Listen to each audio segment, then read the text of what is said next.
সমালোচনা তোমার লাইফে থাকবে। তুমি যতদিন বেঁচে থাকবা ততদিন তোমার লাইফে সমালোচনা থাকবে, অবহেলা থাকবে, অবজ্ঞা থাকবে, তুচ্ছ-তাচ্ছিল্য থাকবে। এটাই স্বাভাবিক, এটাই জীবন।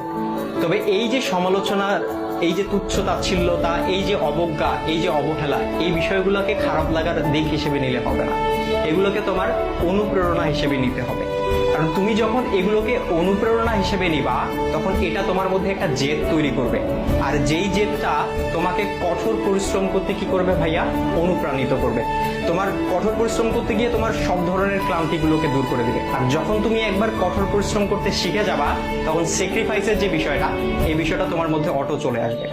সুতরাং এই যে, আর সবকিছুর সাথে যদি বলো যে এই যে সমালোচনা, এই সমালোচনার পাশাপাশি জেদ, কঠোর পরিশ্রম, স্যাক্রিফাইস, আর এগুলোর সাথে যখন মেধার সংমিশ্রণ ঘটবে, তখনই তোমার স্বপ্নগুলো পূরণ হবে।